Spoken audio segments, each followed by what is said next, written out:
Here are the results for Saturday, November the 27th, and the selections for Sunday, November the 28th. At Calder on Saturday, in the first investment race, which was the second race at 5 furlongs on the turf, my selection was No Peace at All, and he was a clear winner, paid $4.40.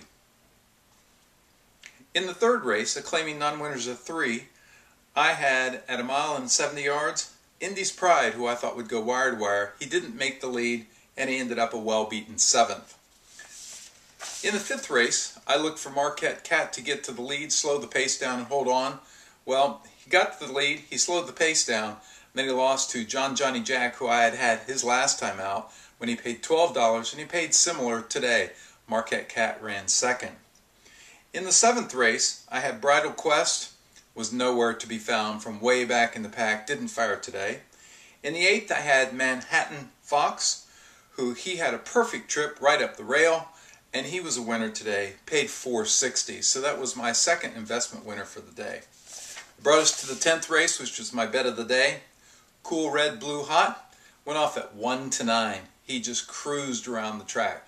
Didn't even have to ask him, moved right to the lead. Had to ask him a little bit in the last 16th of a mile, but he was a clear winner. Paid a paltry $2.20, but I had 15 to win on him, so I made a little bit of money. My last investment race at Calder was in the 11th, where I had Marcelo. Didn't fire, finished 7th. So for the day at Calder, I was 3 for 5, and on a $2 bet, I came out $2 ahead. Let's move to the simulcast races. My first selection in the simulcast racing today came from Aqueduct, the Grade 2 Remsen, which was for 2-year-olds looking ahead to the Kentucky Derby. My selection was To Honor and Serve. I was going to double the investment until I saw that it was Dave Lifton's bet of the day, so I tripled the investment. He was much the best, much the best. He paid $3.20, which I thought was a very handsome return. I had 15 to win on him. My next bet was in the Grade 1 Gazelle, where I had No Such Word, who I'd had in the Monmouth Oaks.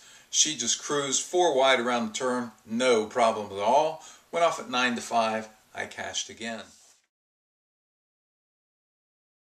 My third simulcast was the Jockey Club, again for 2-year-olds looking ahead to the Kentucky Derby. This one was from Churchill Downs.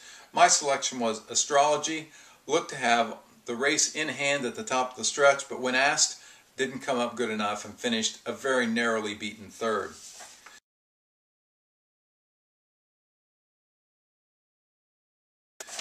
My fourth and next to the last selection, we went out to California for the Grade 3 Generous.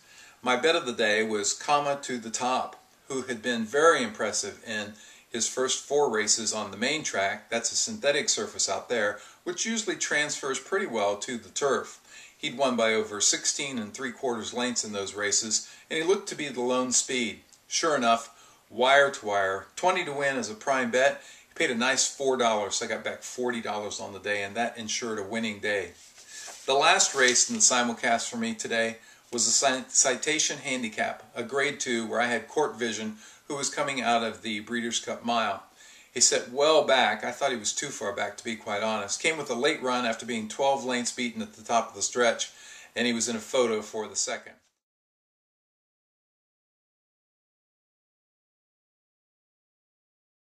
Overall on the day, I was 3 for 5 with my simulcasts. I was 3 for 5 at Calder for a total of 6 for 12, 50%. That's outstanding. On $2 bets, I bet $24 and got $24 back. However, in real investments, I won a net of $2, which is better than losing. Here are the selections then for Sunday, November the 28th. On Sunday's 10-race card, I have 6 selections for the day. Starts right off the bat with the opener, where it's a claiming race going 8 furlongs on the main track. Asiatic Pearl drops into this non-winners of 2 races in a year for the first time out of open company. He's first time off the claim, and if you draw a line through his last race when he was far back in a very slow-paced affair, any of the previous 5 races, those speed figures would walk with it today. So provided this isn't a fire sale, I look for Asiatic Pearl to win the opener. In the second race, we got a maiden special weight going 8.5 furlongs on the turf. I like Blue Angel Express. Blue Angel Express has paired buyers in her last 2 turf races, so that's not 2 consecutive races, but in her last 2 turf races, she may be ready for a move forward on the grass. She could be very dangerous on the drop from a state stakes race into maiden special company. So I'll take Blue Angel Express in the 2nd. I'll skip the 3rd and the 4th. We'll go to the 5th, 7 furlong claiming event. Super Girly has run very well at the distance. She's got 3 starts, 2 seconds, and a 3rd. Though I usually like to see a winner at 7 furlongs, I'll take her because she's had those results against much better company. Manuel Cruz stays on board, and he's a 26% rider for the barn. Her last race was at this distance, and she was 2nd. The comment says she had no punch in the stretch. I think that's because she was coming off a 2-month layoff. I think she's tighter and fitter today. Super Girly in the 5th. I'll double the investment there. In the 6th race today, it's a maiden claimer going 5 furlongs. I like The Dream. The Dream may be the right price today because all the favorites seem to have issues about them. The Dream is lightly raced, and both of her starts came against better.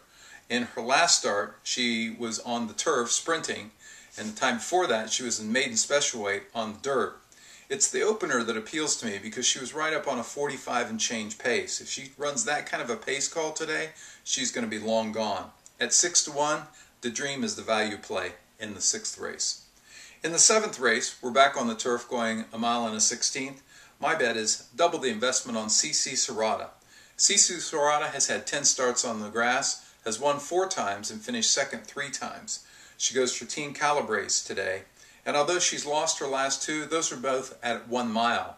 In fact, the last race was to the horse just to her inside, Dream With Us, who's a front runner. But today we go 1 mile and a 16th.